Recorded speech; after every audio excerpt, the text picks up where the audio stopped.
এই মহাসতিপট্টন সূত্রের পাঠটা আমরা যারা করি, যারা আমরা আমাদের মুখস্থ আছে কিংবা আমরা এটার বাংলা অনুবাদটা বুঝি, তো এটার ভেতরে অন্তর্নিহিত লুকিয়ে থাকা যে সত্যগুলো, যে পথ দেখিয়ে দেয়া যে ওয়েটা, মার্গটা, এটা যখন জানা যায় মনের মধ্যে স্বস্তি আসে।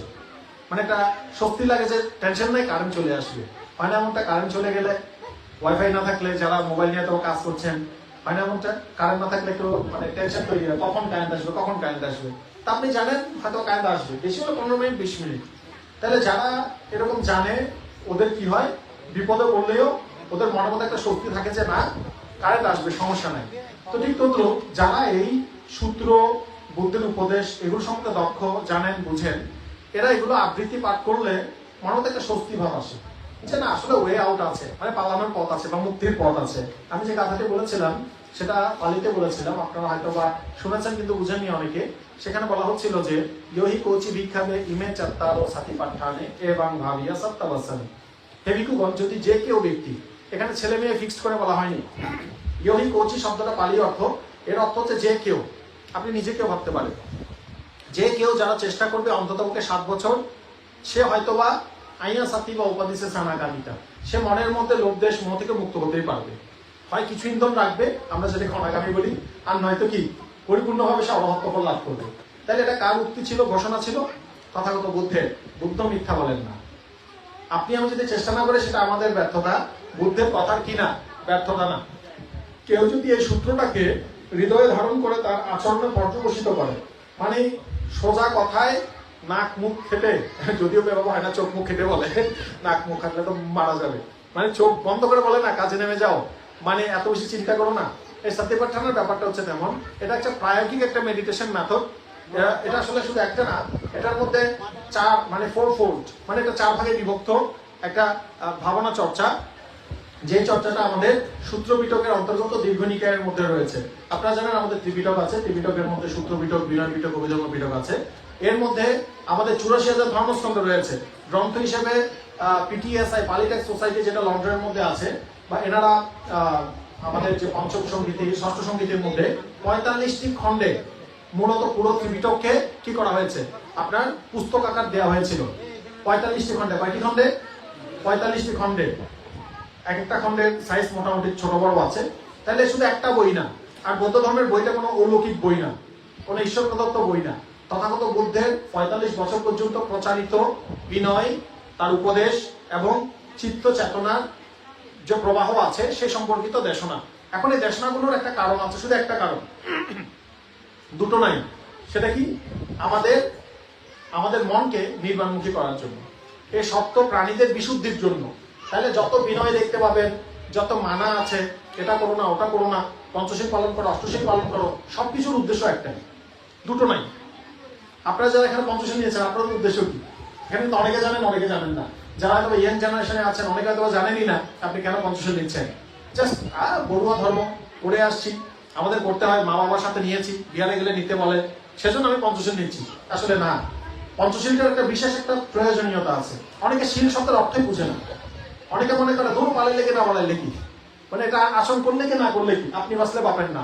আপনি জানেন না শীলটা পালনের দ্বারা আপনি নিজে বাঁচছেন।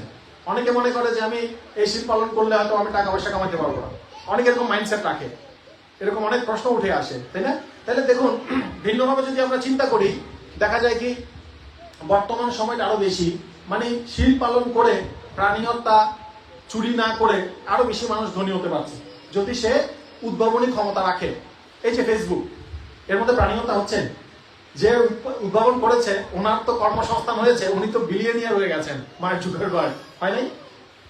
আপনার যারা ওই বিল গেটস, এটাকে প্রাণী হত্যা করে ধনী হয়েছে। ইলন মাস্ক প্রাণী হত্যা করে ধনী হয়েছে। উনি কি মুরগির ফার্ম খুলেছে না মাছের ফার্ম খুলেছে? ধনী, মহাধনী হওয়ার জন্য, মানে আছে এরকম অনেকে আছেন যারা বিভিন্ন উপায়ে ধনী হচ্ছেন। তবে যদি বুদ্ধের শিক্ষাটা ছিল একটা মানুষের মুক্তির জন্য ওকে অবশ্যই কতগুলো নিয়ম মেনে চলতেই হবে, এর মধ্যে শীলটা খুবই গুরুত্বপূর্ণ ছিল, মানে প্রাথমিক বেস হিসেবে ছিল। তাহলে যাই হোক, উপাসক উপাসিকারা, যে কথাটা বলছিলাম, যে এই যে সাতিপাট্টানার মধ্যে যে কথাটা আমরা এতক্ষণ ভাবনাটা বললাম, তার মধ্যে সবার লাস্টে আনিশংস একটা চ্যাপ্টার আছে। তার মধ্যে বলা হচ্ছে যদি আপনি 7টা বছর সিরিয়াসলি প্র্যাকটিস করেন, তাহলে কিছু না কিছু হবেন, কিছু না কিছু হবেন। আসলে হবে না, বৌদ্ধ ধর্ম হচ্ছে কিছু না কিছু হারাবেন। আমরা কিন্তু হওয়ার জন্য এখানে আসি না, হারানোর জন্য আসি। আমরা এখানে সবাই ফুল, মানে পূর্ণ আছি, রাগ অহংকারে পূর্ণ, তাই না? এক একটা বোমার মতন হয়ে আছি, একটু জাস্ট টার্ন অন করলে, সুইচ দিলে কিন্তু ফুটে যাবেন, তাই না? আপনাকে যদি কেউ একটু বকা দেয়, সাথে সাথে আপনি বোমার মতন ফুটে যাবেন। আমরা সবাই এখানে পূর্ণ আছি, বুদ্ধের কাছে এসেছি রিক্ত হস্ত হওয়ার জন্য, মানে শূন্য হাত হওয়ার জন্য, যা আছে সব ফেলে দেওয়ার জন্য। আপনাকে সেজন্য এসছেন, একে নেওয়ার জন্য এসছেন। আমরা বুদ্ধের কাছে আসি কিন্তু ফেলে দেওয়ার জন্য। কি ফেলে দেওয়া? ওনার শিক্ষা আচরণ করে মনের মধ্যে থাকা মান, অহংকার, লোভ, অবিদ্যা, তৃষ্ণা সব যেন আমরা ফেলে দিতে পারি। তাহলে ভাবতেও ভালো লাগে যে আমরা আসলে নিতে আসি নাই, দিতে এসেছি, তাই না? অনেক সময় এমনটা হয় না যে নিতে আসছে, ব্যাপারটা একটু সেলফিশ। তবে এই কথাটা এমন যে বুদ্ধ 2500 বছর আগে যে শিক্ষাপথটা প্রচার করে গেছেন, এই শিক্ষাপথটা মানে 2500 বছর পরে এখনো সমানভাবে প্রত্যেক মানুষের জন্য সমানভাবে প্রযোজ্য। আপনি ভাববেন না আপনি খুব ইয়াং। আমাকে কত একটা ছেলে বললো, ভাবতে ধর্ম টর্ম বুড়োদের জন্য, আমরা মডার্ন ছেলে মেয়ে, আমাদের জন্য এগুলো না। এবার বললো আমরা আধুনিক বিজ্ঞান মনস্ক, এই ধর্ম টর্ম হচ্ছে আউটডেটেড। আমি বললাম হতেও পারে, আমরা বুড়োর ধাঁচে পড়ে গেছি, তাই না?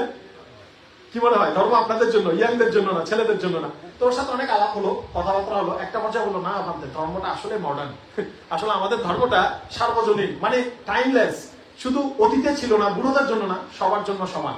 যখন সে বিভিন্ন সায়েন্টিফিক মানে বর্তমান সময়ে যে মানে সায়েন্স বা ফিকশনাল কথা বলুন, বা সায়েন্সের বিভিন্ন বর্তমান সময়ের যে সিদ্ধান্তগুলো বলুন, বুদ্ধের শিক্ষার সাথে অনেক যখন সাযুজ্য পাচ্ছে, মিল পাচ্ছে, তখন ওর অনুসন্ধিৎস মন, ওর মানে ইয়াং মন তখনও বুঝতে পারলো যে না, আসলে বৌদ্ধ ধর্ম একটু ডিফারেন্ট।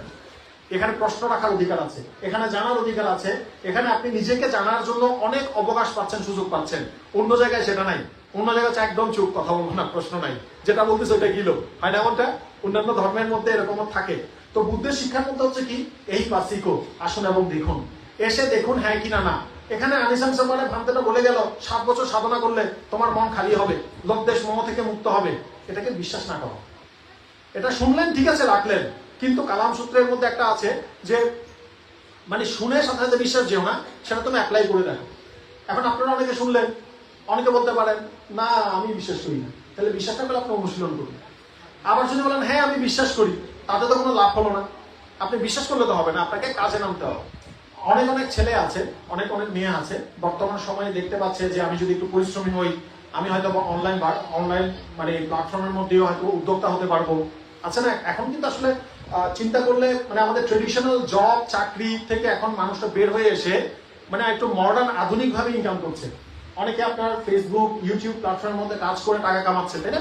এখন অনেকে এগুলো দেখে শিক্ষা নিচ্ছে, অনেকে হয়তো নতুন নতুন স্কিল শিখছে, হাতের বিদ্যা শিখছে, হয়তো বা কোডিং শিখছে, আপনার এটাকে বলে ক্রিপ্টোর কাজ শিখছে, ব্লকচেনের কাজ শিখছে, যে জিনিসগুলো হয়তো একটা সময়ে মানুষের একদম চিন্তার বাইরে ছিল। মানুষ এখন মানে শূন্য থেকে হাওয়া থেকে টাকা কামাচ্ছে, কোনো পুঁজি না দিয়ে, শুধু মেধা খাটিয়ে। তাহলে এখন এগুলো জানার পরেও আপনি যদি বিশ্বাস করেন কিন্তু কাজ না করেন, তাহলে সেই জানাটা কাজে আসবে? কোনো লাভের হবে? মানে আপনি জানেন অনেক, কিন্তু আপনি আচরণ করেন না, এটা আপনার কোনো লাভে আসবে না, কাজে আসবে না। তো সেই কারণে তথাগত বুদ্ধের এই আনিশংসটা তাদের জন্য, ইয়োহি কোচি ভিক্ষাবে ইমে চাত্তারো সাতি পাঠানা।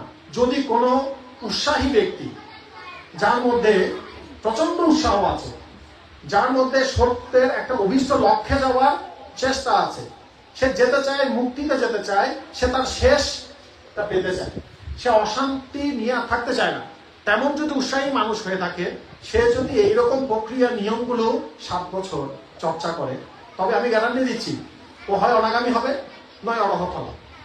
হয় অনাগামী হবে, নয় অরহত হবে। এটাকে বলা হচ্ছে আইয়া সাতি বা উপাদিশে সানাগামিতা। আইয়া সাতি শব্দের অর্থ হচ্ছে অরহত্ত লাভ, আর উপাদিশে সানাগামিতা বলতে বোঝায় কিছু ইন্ধন রেখে অনাগামী লাভ করা। এখন এই ব্যাপারগুলো থেকে আমরা একদম মূল পয়েন্টে চলে আসি। মূল পয়েন্টের মধ্যে একদম সর্বপ্রথম সাতিপাঠ্যান আপনারা যারা শুনেছেন বা আগেও অনুশীলন করেছেন, আমার মনে হয় এখানে অনেকে এটা সাতিপাঠ্যানের সূত্রটা প্র্যাকটিস শুনেছেন আগেও। আমি প্রথমের লাইনটা নিয়ে একটু আলোচনা করছি। বলা হচ্ছে এক আয়ানো আয়ান ভিক্ষাবে মার্গ। হে ভিক্ষুগণ, একটি মাত্র এই অয়ন যুক্ত একটি মার্গ রয়েছে, পথ রয়েছে। সাত্তানাং বিশুদ্ধিয়া, প্রাণীদের বিশুদ্ধির জন্য, মানে আমি আপনি আপনারা আমাদের বিশুদ্ধির জন্য। বুদ্ধ বলেন যে একটা পথ আছে। অনেক সময় এমনটা হয় না, বিপদে পড়লে আমরা গিয়ে কাউ থেকে পরামর্শ বুঝি, একটা উপায় দেন, লাইফে অনেক ট্রাবল আছি, সমস্যা আছি, তো বুদ্ধ বলেন হ্যাঁ একটা উপায় আছে। হয় না এমনটা? চোখে পথ খুঁজে পাচ্ছি না, কি করবো বুঝতে পারছি না। হয় না এমন? আমরা মাঝে মধ্যে পরামর্শ চাই মানুষ থেকে। পরীক্ষা বারবার ফেল করছে আমার ছেলেটা মেয়েটা, কেন ফেল করছে একটা উপায় দেন। কিংবা কোনো টিচার বদলাবো না, আমার কোনো মাইন্ডসেট চেঞ্জ করতে হবে।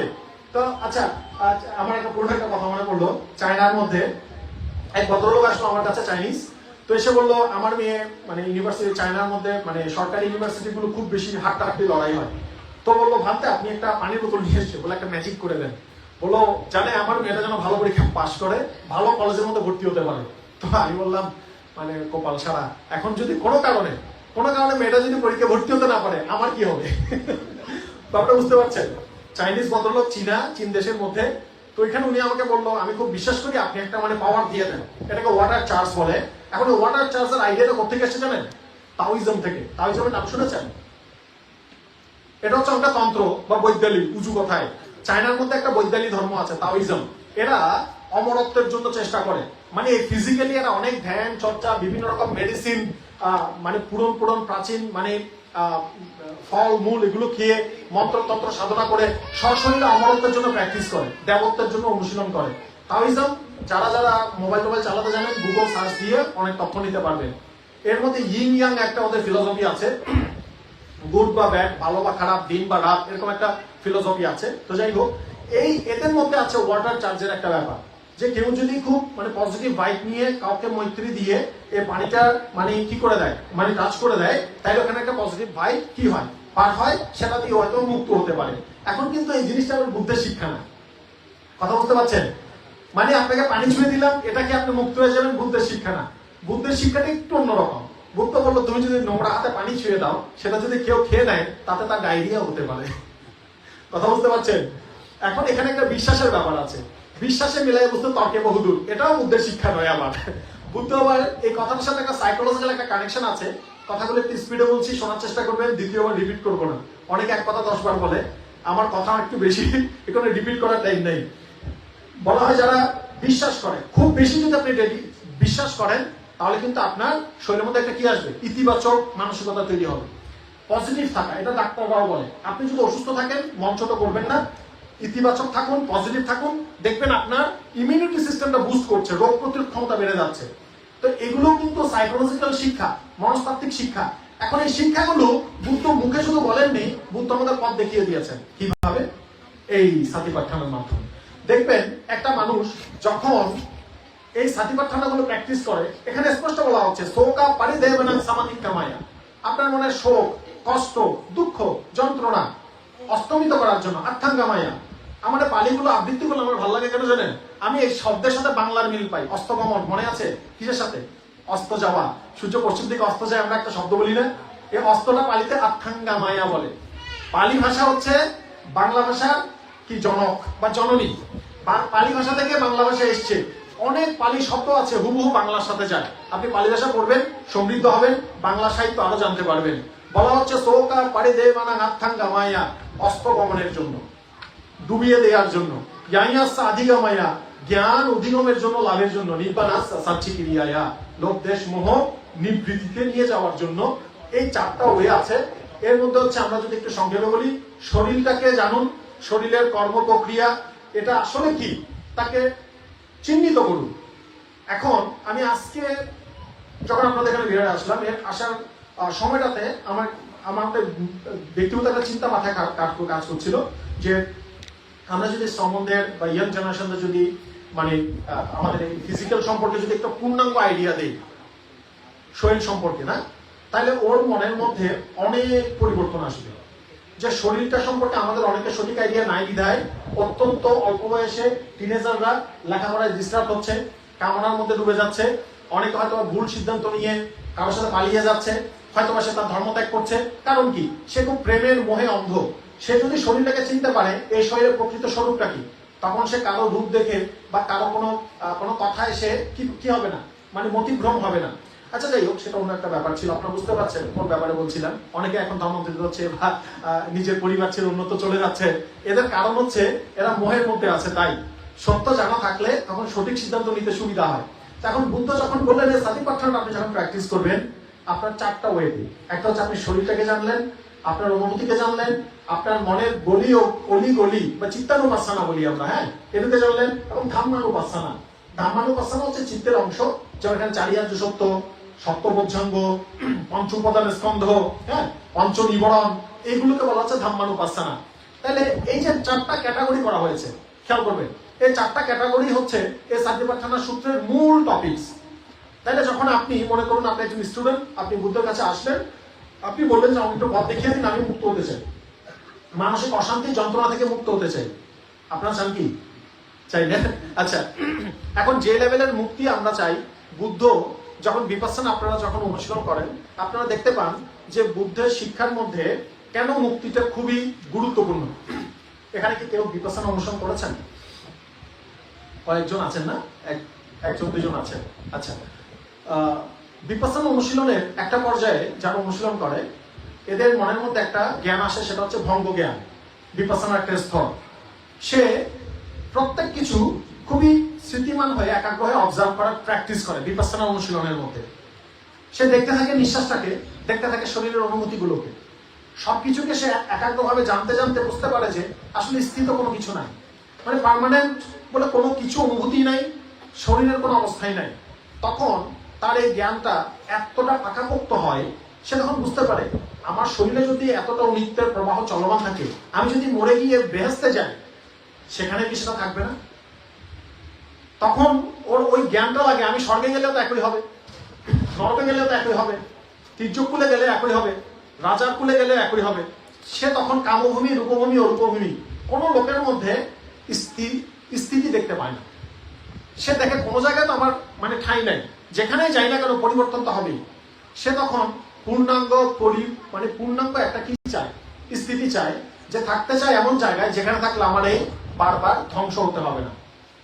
তখন থেকে আসে মুক্তির ইচ্ছা জ্ঞান। এই পর্যায়টা আসছে কখন? আমি একটু আগে অনেকক্ষণ বলছিলাম যে আপনারা কি দুঃখ থেকে মুক্ত হতে চান নাকি? চান? দেখুন, এই মুক্তি এখন আপনারা যেটা চান, এই চাওয়াটা এখনো কিন্তু পারফেক্ট হয়নি।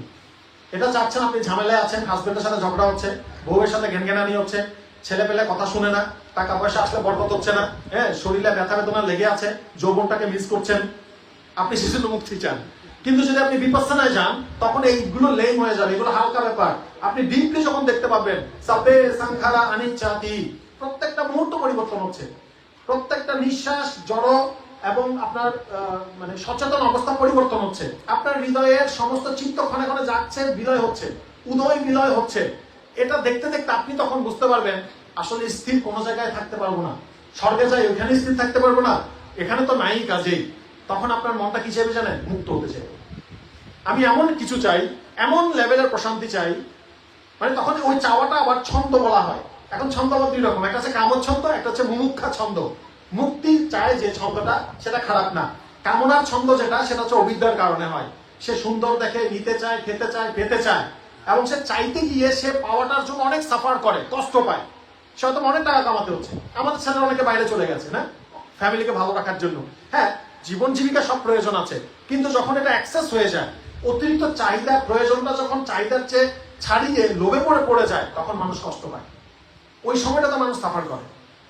মনে করুন আপনি সাদামাটা শাক ভাত দিয়ে আমাদের ঘূর্ণিবৃত্তি হচ্ছে, এখন যদি আপনি চিন্তা করেন না আমাদেরকে আরো ভালো খেতে হবে, তখন আপনার কি করতে হচ্ছে? আরো পরিশ্রম করতে হচ্ছে। বুদ্ধ কখনো এগুলোকে অনুসারিত করেননি। অনেকে কথা বুঝেন না, অনেকে কথাগুলো জানেনও না, যে উত্থানামাত সাথী মাতো সুচি কেমন কাইনো বলে বুদ্ধ একটা উপদেশ দিয়েছেন। বলেছেন জাগো, অলস হয়ে থেকো না, যা ধন আছে তাকে বাড়ানোর চেষ্টা করো। অনেকে বলে বুদ্ধ নাকি শুধু ত্যাগের কথা বলেছেন। এই কথাগুলো শুনেছেন? বুদ্ধ কিন্তু সম্পত্তি বাড়ানোর কথা বলেছেন। কাকে? যোগ্য ব্যক্তিকে, ভান থেকে না, উপাসক উপাসিকাকে। আপনি যদি গৃহস্থ হন, আপনি যদি ইনকাম ক্ষম, উপার্জন ক্ষম হন, আপনার যদি মা বাবার দায়িত্ব থাকে, হাজবেন্ড বা ওয়াইফ, বউ বাচ্চার দায়িত্ব থাকে, আপনার যদি জ্ঞাতি স্বজনের দায়িত্ব থাকে, তাহলে আপনাকে কর্মী হতে হবে। অলস হলে চলবে না। জেগে উঠুন, গা ঝাড়া দিয়ে উঠুন, আবার খারাপ কাজে যাবেন না।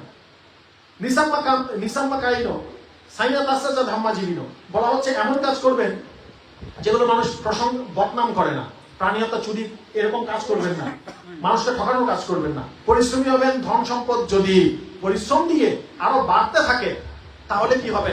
আপনি সেটা সমানভাবে বন্টন করে আপনি অন্যকে সাপোর্ট করবেন। তাহলে দেখুন, বুদ্ধের এইদিকে গৃহীদের জন্য এই উপদেশটা যেমন ছিল, আবার মুক্তির পক্ষে যখন আসতে বলেছে তখন বলেছে থুতুর মতো সব ফেলে দাও, থুতুর মতন সব কি ফেলে দাও। গলায় যখন সর্দি কাশি হয়, মুখের মধ্যে কফ আসে, গিলে ফেলেন না ফেলে দেন? কেউ গিলার মতন কেউ আছে? হাত তুলেন দেখি, নাই না, কেউ গিলি না। আরে দুজনে গেলে নাকি? ব্যাপারটা তেমনই, খুবই সিম্পল। যতক্ষণ ছিল ছিল, ওটা যখন বের হয়ে আসছে আর রাখার সুযোগ নাই। থুতুটা কিন্তু, কফ কিন্তু শরীরেরই একটা অংশ, তাই না? আমরা জোর করে ফেলছি না, এখন সময় এসে ফেলার, ফেলে দাও। এটা যখন আর রাখার মতন পজিশনে নাই, চলে যান। তাইলে এখন আপনি যদি দেখেন আপনি মুক্তির ইচ্ছা পর্যায়ে চলে গেছেন, আপনি সাধু সঙ্গ অনুশীলন করে, সৎসঙ্গ অনুশীলন করে আপনার হৃদয় যদি মনে করেন এখন মুক্ত হওয়ার পথে আছে, বা আপনার মুক্তিটা আপনার মানে ফার্স্ট প্রায়োরিটিতে চলে এসছে, তখন আপনি কি করবেন? আপনি মুক্তি ইচ্ছার জন্য চেষ্টা করুন। এই সাতিপাট্টানা হচ্ছে অন্যতম আশীর্বাদ করব। বুদ্ধের শিক্ষার মধ্যে সবকিছুই চমৎকার, আর সবচেয়ে গোছালো একদম সিস্টেমেটিক যদি শিক্ষা মনে করেন এই সাতিপাট্টানা সূত্রটা। এই যে বর্তমান সময়ের মধ্যে বাংলাদেশে যতগুলো ধ্যান চর্চা চলছে না, সবকিছু মাদার হচ্ছে এই সাতিপাট্টানা সূত্র। আপনারা সম্পর্ক জ্ঞান দেখেছেন? হাঁটার সময় পা ফেলছি তুলছি, মেডিটেশনের মধ্যে শেখায় এখানে বাংলাদেশে, মিয়ানমারের মধ্যে। এই ট্রেডিশনটা শুরু হয়েছিল মাচি ছিয়াদোভান্তের থেকে, মিয়ানমারে। তিনি এই সাতিপাট্টানা থেকে উপাসক উপাসিকাদের একটা 10 দিনের কোর্স বা একটা অল্প সময় একটা কোর্স তৈরি করার জন্য তিনি কয়েকটা মানে মেডিটেশনের মেথড, ভাবনা চর্চাগুলো একত্রিত করে শেখাতেন। এর মধ্যে একটা হচ্ছে নিঃশ্বাস টানা ফেলা, যেটা একদম শুরুতেই আছে সাতিপাট্টানার মধ্যে। দীঘাং বাসাসান্ত দীঘাং আসাসামিতি পাজানাতি, রাস্তাং বাসাসান্ত রাস্তাং আসাসামিতি পাজানাতি। নিঃশ্বাসটা যদি লম্বা হয় লম্বা করে জানো, ছোট যদি নিঃশ্বাস হয় ছোট করে জানো। নিঃশ্বাসের ফার্স্ট, সেকেন্ড, থার্ড 3টে স্টেজ আছে, 3টে স্টেজকে তাকে জানো। এই নিঃশ্বাসের স্টেজটাকে পিউরিফাই হতে দাও, এর উদয় বিলয়টাকে দেখো এবং এর পরিবর্তনটাকে দেখো। এর মধ্যেই তুমি হয়তো বা সাপ্পে সংখার আনিচ্ছা বুঝতে পারবে। নিঃশ্বাসটাকে ধরে থাকলেই তোমার হয়তো বা জ্ঞান লাভ হতে পারে। তাহলে দেখুন, একটা মার্গ ধরেই কিন্তু মুক্তি সম্ভব। শুধু নিঃশ্বাসে চেয়ে আছেন, সেখান থেকে বিপাসনায় চলে যেতে পারেন। কিন্তু পরবর্তীতে ভাবতে আরেকটা সিস্টেম অ্যাড করে দিলাম সাতিপাট্টানা থেকে, সম্প্রজ্ঞান পর্ব বলে আমরা এটাকে, সাম্পাজাইয়া কান্ডান পালিতে বলা হয়, যে আসিতে পিতে খাইতে যাইতে সাম্পাজানে গাড়ি। আপনি বলা হচ্ছে একজন স্টুডেন্টকে, একজন সাধককে, ভাবনাকারীকে, আপনি হাঁটছেন তো হাঁটছেন, মনটা হাঁটার মধ্যে থাকুক। আপনি কোনো কিছু কোনো কিছু বাড়াচ্ছেন, কোনো কিছু ধরার জন্য, তখন অনুভূতিটা যেন আপনার হাতের মধ্যে মন চেতনাটা থাকে যে আমার হাতটা সামনে নিয়ে যাচ্ছি। কোনো কিছু ক্যাচ করছেন, জানতে থাকুন যে আমি কোনো কিছু ধরছি, সামনে নিয়ে আসছেন, জানতে থাকুন যে আমি সামনে নিয়ে আসছি। এরকম একটা আমাদের মানে ধ্যানের একটা মেথড আছে, প্রক্রিয়া আছে, শিক্ষা আছে, পদ্ধতি আছে, সেটাকে বলা হচ্ছে সম্প্রজ্ঞান। মানে সবসময় সচেতন থাকা। প্রশ্ন আসতে পারে কেন? কারণ আমাদের মনটা খুবই বাদরের স্বভাব, সবসময় এদিক ওদিক যায়। তো এখন যখন আপনি সম্প্রজ্ঞান চর্চা করছেন, এই শরীরের 3.5 হাত শরীরের যত কর্মকাণ্ড আছে, যা কাজ আছে, তাতেই মনটা থাকুক, বাইরে না যায়। মানে মনকে শান্ত করার প্রক্রিয়া, তাই না?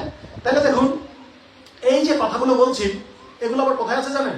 আর্য অষ্টাঙ্গিক মার্গের সম্যক স্মৃতি, সবাই শুনেছেন অনেক, সাম্মা সাতি।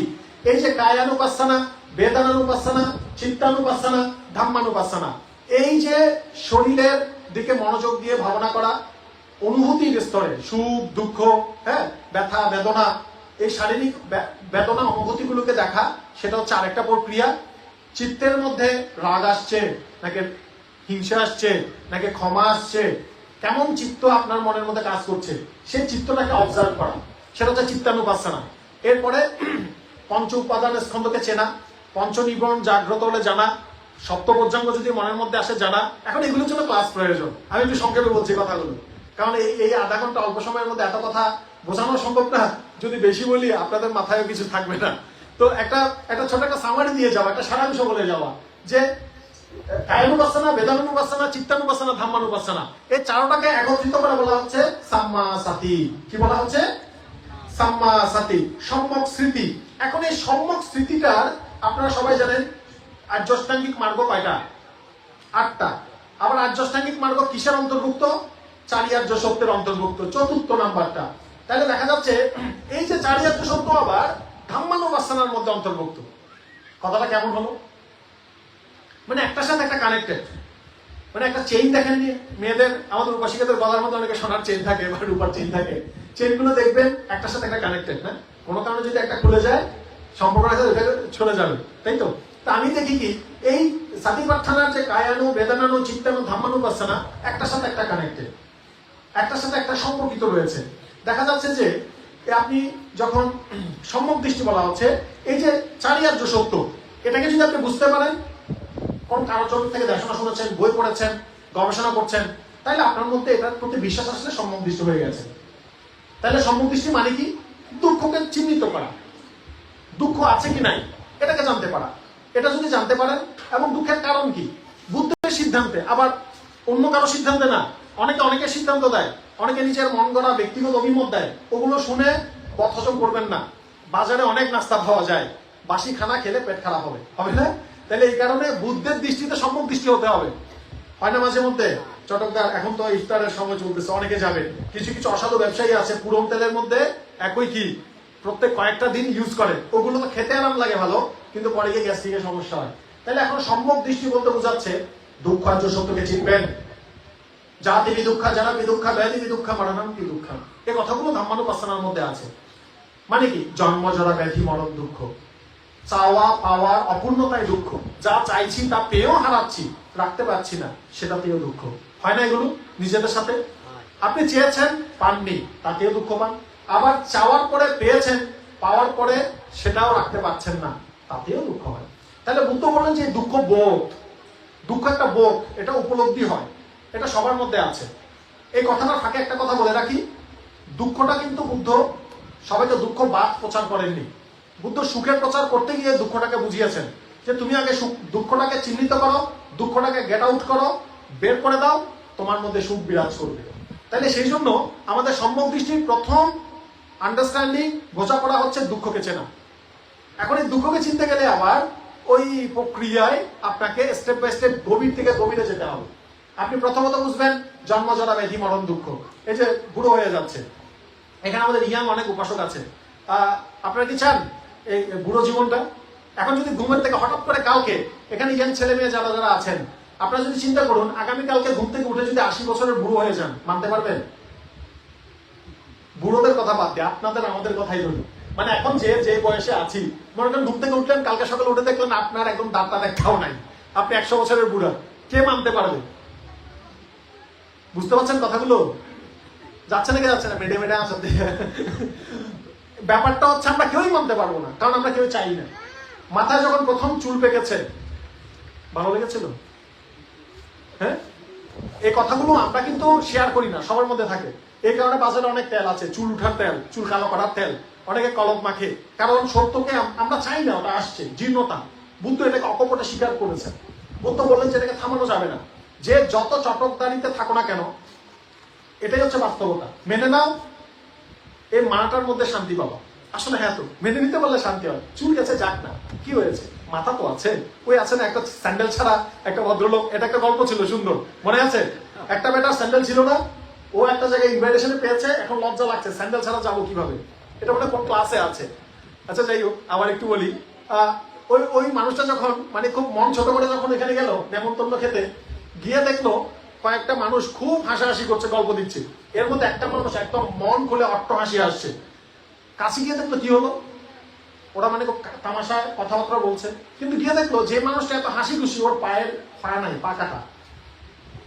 ওরা চিন্তা করলো, ওই বেটা পা ছাড়া এত খুশি থাকলে আমার তো শুধু স্যান্ডেল নাই, আমি কেন তো মনে দুঃখে আছি। আসলে অপরের দুঃখ দেখলে নিজের দুঃখ থাকে না। এই কথাটার সাথে আপনাদেরও মিলে। যখন আপনার কোনো বন্ধু রাস্তায় আছাড় খায়, আপনার ভালো লাগে নাকি খারাপ লাগে বলেন তো? ভালো লাগে। সবাই হাসে নাকি কাঁদে? কেউ যদি বর্ষাকাল এদিকে যাওয়ার সময় ধাম করে একটা স্লিপ খেয়ে আছাড় খায়, আপনারা কি করেন? হাসেন না? পরের দুঃখ দেখলে নিজের দুঃখ থাকে না, হাসি পায়, তাই তো? আচ্ছা, একটু যোগ করে কথাটা বলা। তো বুদ্ধ বললেন যে এই যে দুঃখ আর সত্যটাকে যখন আপনি জানবেন, আপনি একটা লেভেলে সম্যক দৃষ্টি হচ্ছেন, আপনার ধ্যান ধারণা চেঞ্জ হচ্ছে। আপনি আগে জীবনটাকে শুধু সুখের একটা প্যাকেজ মনে করতেন, অনেকেই করে, তাই না?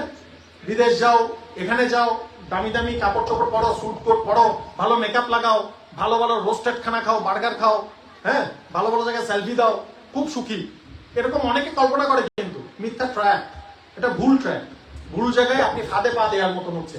বুদ্ধ বললেন তুমি যখন দুঃখটাকে চিনতে পারছো, তুমি কিছুটা লেভেলে, কিছুটা পর্যায়ে তোমার ধারণা চেঞ্জ হচ্ছে, সম্যক দৃষ্টি হচ্ছে। পূর্ণাঙ্গ হচ্ছি না, কিছুটা হচ্ছি। এভাবে হতে হতে হতে হতে ওই যে প্রথমে একটা মুমুক্ষা জ্ঞানের কথা বলেছি, মনে আছে? মুমুক্ষার কথা বললাম না, যে সে মুক্তির ইচ্ছা, মুক্ত হতে চায়। কখন চায়? যখন সে সব জায়গায় অস্থিতি দেখে, তখন সে খুব গভীর লেভেলে সম্মুখ দৃষ্টি পরায়ণ হয়ে গেছে।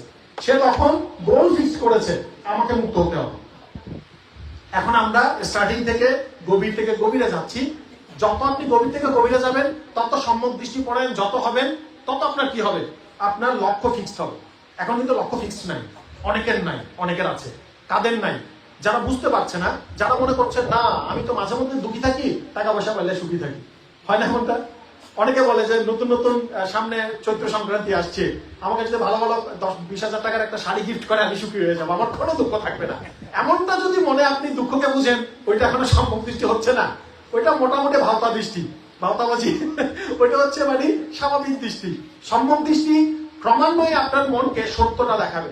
জীবনে যা কিছু পাওয়াগুলোকে আপনি অ্যাপ্রিসিয়েট করবেন, সন্তুষ্ট থাকবেন, কিন্তু আপনি বুঝতে পারবেন দিন শেষে কিছুই যাবে না, দিন শেষে কিছুই থাকবে না। যতটুকু দিনে আছে এটাকে আমি মেনে নিব, আনন্দে থাকবো, মিলেমিশে থাকবো, কিন্তু আমার পাশাপাশি একটা টাস্ক আছে, আমার গুরুত্বপূর্ণ একটা কাজ আছে, মুক্তির চর্চা করা। কথাটা বুঝতে পারছেন? আবার বলি, আপনি ওয়াইফের মতো থাকুন, বিবাহিত হাজবেন্ডের মতো থাকুন, আপনি হাজবেন্ডের দায়িত্ব পালন করুন, আপনার এটাই হচ্ছে কর্ম। একজন আদর্শ বাবা হন, আদর্শ হাজবেন্ড হন। আপনি আদর্শ হাজবেন্ড হওয়ার পাশাপাশি নিজের লক্ষ্যটাকে ফিক্সড করুন, আমার মুক্তির চর্চাটাও করতে হবে। সেই কারণেই তো অষ্টমী, অমাবস্যা, পূর্ণিমা এই তিথিগুলোতে অষ্টশীলের চর্চা। আপনি 6টা দিন গেরস্থ জীবন করবেন, একটা দিন আপনি ব্রহ্মচর্য অনুশীলন করবেন। বুঝতে পারছেন ব্যাপারটা?